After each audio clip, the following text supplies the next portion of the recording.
Ya, kita kembali lagi dalam diskusi titik temu. Tidak terasa, ternyata ngomong bola ini menarik sekali dan banyak sekali hal-hal menarik yang belum terungkap dan tidak banyak orang ketahui, yang membuat saya juga dengan diskusi ini menjadi pengen tahu lebih banyak soal bola. Ternyata filosofi bola ini luar biasa dahsyatnya. Cuma sayang, kita sudah ada di penghujung acara, kita sudah masuk di segmen terakhir. Nah, tanggal 16 Februari itu akan ada pemilihan ketua PSSI yang baru. Memang sebutannya menarik. Pemilihan dilakukan secara demokratis. Tapi menurut data, ternyata sejak proses pemilihan ketua PSSI secara demokratis itu justru prestasi bola Indonesia jeblok. Sementara ketika dulu ketua federasinya itu ditentukan oleh presiden, oleh pemerintah, ternyata prestasi bola ini meningkat. Ini juga salah satu bahan refleksi kita gitu. Nah, saya ke Bang Haris dulu. Bang Haris, mereka sudah mau pemilihan di bulan Februari. Apa yang dilakukan, yang mesti dilakukan untuk memperbaiki bola kita? Kalau saya berharap ya, hanya satu orang yang bisa memperbaiki sepak bola kita. Presiden Jokowi. Nah, jadi sementara ini ada calon 5 orang, ini nggak ada gunanya dong. Bukan. Artinya gini, presiden ini apakah ini intervensi? Orang kan pasti bertanya, loh intervensi. Betul dong, nggak boleh sama FIFA intervensi.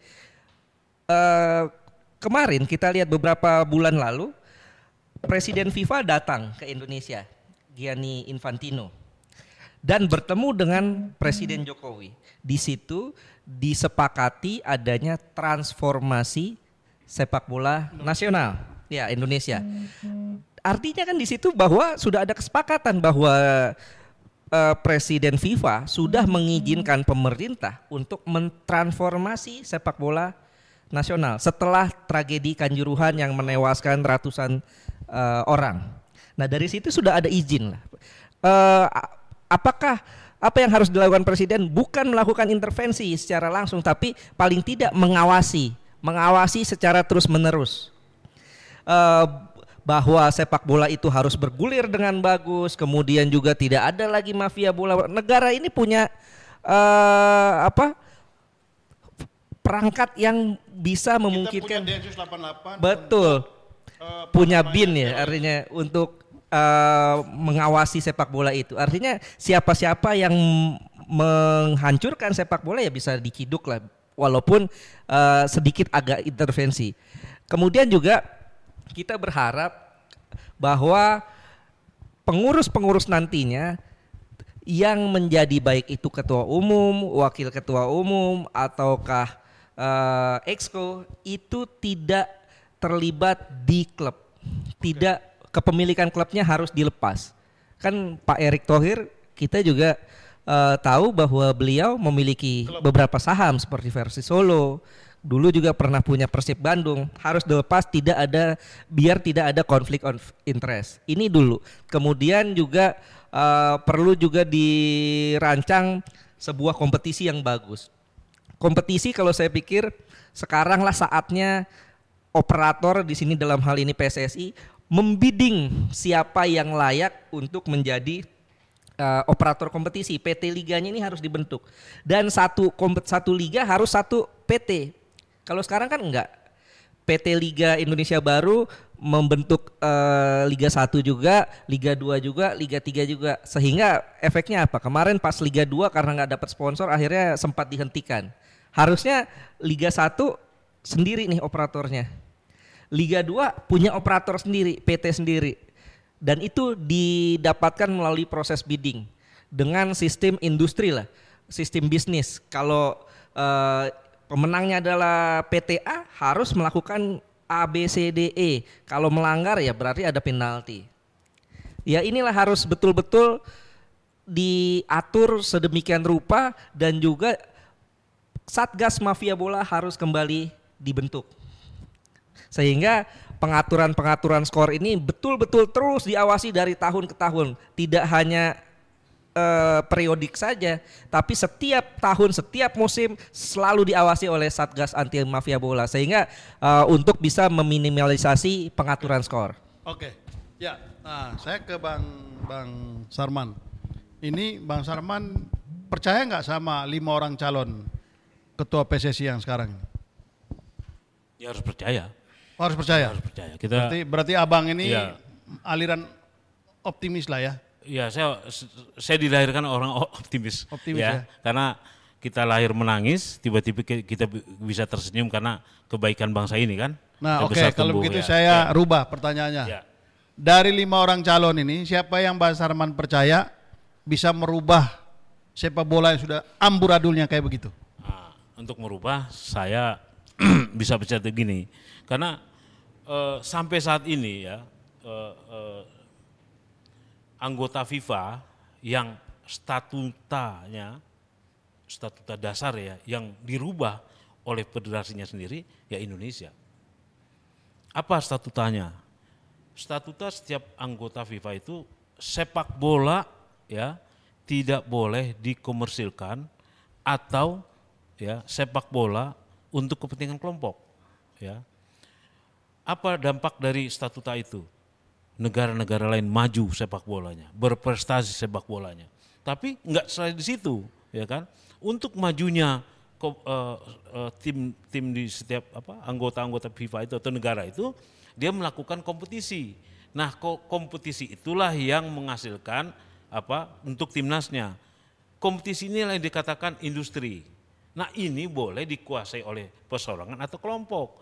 Ada dasarnya lagi, penyambungnya tidak boleh ada rangkap jabatan. Kita katakanlah beberapa tahun yang lalu kita punya harapan ke seorang yang namanya Ratu Tisa karena dia diberi banyak kemudahan fasilitas untuk belajar ke FIFA langsung. Ya, akhirnya dia menjabat menjadi sekjen PSSI wanita pertama, ya kan? Tapi apa kenyataannya? Ratu Tisa tidak bisa mampu merubah. Buktinya apa? Bendahara PSSI waktu itu menjabat direktur liga. Saya mempertanyakan, apa manfaat Ratu Tisa belajar harus mendapat kemudahan di FIFA sana kalau dia masih mengamini kesalahan ini gitu loh. Sorry. Ini bendahara PSSI yang sekarang ini, yang akan diganti ini, iya, dia menjabat sebagai direktur liga. Kalau yang sekarang di Iwan ini bukan.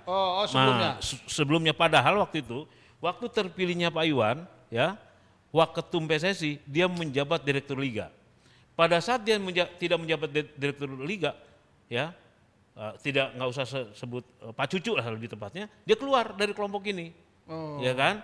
Diambillah orang yang katanya ahli IT menjadi direktur liga yang kena kasus siapa lagi yang merangkap jabatan, Bang? Oh iya. Selain bendahara. Pak Joko Driono. Orang mengharapkan banyak sekali terhadap Pak Joko Driono. Tapi pada saat dia menjabat sekjen, dia merangkap juga direktur liga. Yang tidak menjabat direktur liga saat itu, kalau kita ingat, Pak Nugraha Besus. Makanya ada tertib administrasi, gitu loh. Nah sekarang kita bicara. Lalu siapa lagi pengurus PSSI yang memiliki klub?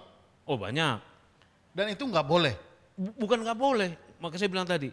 Kalau federasinya taat aturan dalam statuta bahwa tidak boleh berbisnis, dia hanya berpikir terhadap pengembangan sepak bola dari pusat sampai daerah, ya, dan di daerah juga tidak ada rangkap jabatan, itulah statuta murni kita ya yang harus kita jalankan. Tapi pada kenyataan tidak, dari pusat sampai daerah ada rangkap jabatan dari federasi ke pengelola liga, kan gitu. Nah sekarang apa harapan kita terhadap nanti kongres tanggal 16 Februari ini, kan gitu. Harapan kita adalah adanya keinginan mengembalikan statuta dasar daripada federasi kita yang kita kenal PSSI, itu loh, mengembalikan ya sepak bola ini kepada orang bilang ke rakyat atau kepada sosial gitu loh, bekerja sama dengan pemerintah pusat sampai daerah membangun sepak bola. Itu sebetulnya yang kita harapkan. Makanya kita nih sekarang MSBI melakukan edukasi ke seluruh daerah, itu ada alatnya. Apa alatnya? Impres Presiden nomor 3 tahun 2019. Dari 5 calon ini. Nah, ini dari 5 calon ini siapa yang kira-kira menurut Abang bisa mengemban tugas yang demikian berat untuk memperbaiki sepak bola kita? Ya kita harus optimis. Ya optimis, ya tapi siapa dari 5 ini? Tapi kalau kita lihat dari jabatan strategisnya, ya Pak Erick Thohir. Karena dia juga salah satu perintah presiden yang terdaftar ya dari 12 kementerian. Oh, jadi 12 kementerian itu. Jadi kalau tadi pemerintah presiden diminta untuk turun tangan, ya, maka dia turun tangannya melalui Erick Thohir gitu. Ya, memang itu perintah daripada Impres nomor 3 tahun 2019 yang sampai hari ini belum dicabut. Ada Benek BUMN Pak Erick dan ada Menpora. Apa perintahnya? Perintahnya menjalankan percepatan pembangunan sepak bola nasional dan itu sampai di kabupaten loh pelakunya. Oh, berarti Pak Erick ini melaksanakan perintah dari ini? Tidak melaksanakan, malah ya hari ini mencalonkan ketum PSSI. Iya, makanya dia menjadi calon ketum PSSI. Ya, jangan-jangan ya kita berpikiran positif saja. Jangan-jangan dengan dia menjadi ketum PSSI, dia akan menjalankan perintah presiden ini. Tapi juga ada pertanyaan besar. Di sini ada ketua DPD, Pak Lanyala. Juga Pak Lanyala tahu dengan Impres nomor 3 tahun 2019. Jangan-jangan juga seperti itu. Jadi kalau hari ini ya dalam kondisi yang sulit kita menebak, kita hanya satu, udah berpikiran positif. Seperti saya, harusnya kan saya mencalonkan juga yang kelima kali nih. Tapi saya pikir kalau saya bertempur dengan orang-orang hebat yang dengan saya mengukur, lebih bagus saya mengedukasi masyarakat seperti hari ini ya. Kayak seperti besok saya harus ke Jepang lagi, setelah dari Jepang saya harus ke Brunei. Apa tujuan saya ke sana? Saya ada khawatir apabila chaos besok ini ya, kongres ini, masyarakat harus diberi harapan, yaitu MSBI akan melakukan apa? Ya bikin federasi baru. Orang bilang, oh nggak mungkin. Saya mengatakan bisa mungkin. Ada satu contoh negara itu, siapa? Brunei. Brunei Darussalam, suatu negara yang meninggalkan federasi lamanya karena sudah luar biasa carut marutnya, akhirnya orang bolanya berkumpul. Oke. Karena ada nggak contoh negara yang bolanya maju, tapi mengganti federasi? Australia. Saya pernah ke Australia. Oke. Dan banyak. Bosnia itu waktu dia bubar ada 4 federasi. Saya sudah pernah ke sana juga. Oke. Jadi bola itu tidak bisa dikuasai oleh satu kelompok. Konkretnya saja kalau orang bilang apakah ada sejarahnya dalam satu negara ada 2 federasi? Ya Indonesia. Dulu sebelum kita merdeka, ya kan, surat ini hanya membawa klub di Jawa Tengah. Karena syarat daripada menjadi anggota federasi di FIFA itu adalah ada anggota dan mampu melakukan kompetisi. Selanjutnya ada pengakuan dari negara. Hukum positif Indonesia memperbolehkan 1 atau lebih perkumpulan diakui. Makanya saya bilang besok kalau chaos dan tidak ada harapan lagi ini PSSI karena konfliknya luar biasa, ya alangkah baiknya 514 kabupaten kota ini menjadi anggota MSBI. Dan kami mampu melaksanakan itu. Oke, ini luar biasa. Ini luar biasa. Karena ada alat impresnya. Ada impres. Impresnya nomor 3 2019 kita akan pakai menjadi federasi baru. Karena nggak mungkin konflik ini dilanjutkan dengan alasan apapun. Saya katakan tidak ada suatu federasi yang sama dengan Indonesia. 1, nggak punya kantor kita. 2, kita nggak punya rencananya dadakan terus. Ya buktinya aja. Iya, pengurusnya aja nggak. Jadwal liga aja nggak jelas. Lah, ini kalau saya mau kritis, ya kenapa saya mengundurkan dari pencalonan? Panitia penerima peserta kongres atau calon itu belum terbentuk. Apa buktinya? Komite pemilihan dan komite banding belum ada. Dia udah nerima penerimaan apa-apaan. Saya pikir saya nggak mau jadi bodoh, itu aja masalahnya. Kan ini ada catatan gitu loh. Saya kan 4 kali mencalonkan. 4 kali saya lihat ada tertib administrasi. Kalau ini paling buruk ini. Wah, ini. Om, ya. Waktu kongres yang paling bagus ya, yang rapi, yang tertata dengan baik. Ya kongresnya Nurdin Halid. Kayaknya yang bukan saya orang kayak Nurdin penggemar Halid. Nurdin Halid ini. Bukan juga, tapi saya memang harus faktanya objektif. begitu ya. Ya, dia tertib administrasi, tertib dia. Apa buktinya? Kita nih calon ini memang diorangkan gitu loh. Dia menganggap bahwa ini pejuang-pejuang sepak bola. Dia beri penginapan, dia kasih data-data yang baik. Dia pokoknya ya yang hari ini terakhir kita nggak tahu. Saya datang ke sana, lah kok begini saya tanya. Bagaimana saya mau mendaftar? komite pemilihan nggak ada, belum terbentuk. Karena sekjennya sudah lompat kamar, sudah menjadi tim sukses, calon ketum PSSI. Ini yang sebenarnya saya katakan ini, kalau kita mau pesimis, ya hari ini pesimis, tapi kita berkomitmen. Kita kasih kalau plan terjadi A, apa-apa, ada FSPI federasi baru, ya. bentuk federasi baru. Federasi baru. Oke, terima kasih banyak. Terima kasih banyak. Ini diskusi kita ini luar biasa dan sangat menarik. Mudah-mudahan diskusi ini menjadi masukan yang sangat berarti untuk perbaikan sepak bola di tanah air, karena jangan lupa negeri ini sangat gandung terhadap sepak bola dan ternyata sepak bola menyatukan bangsa. Dan ini menjadi energi perjuangan bagi suatu bangsa.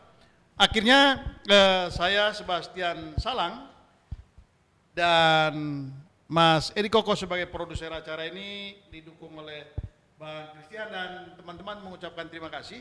Sampai jumpa lagi dalam acara diskusi titik temu pekan yang akan datang.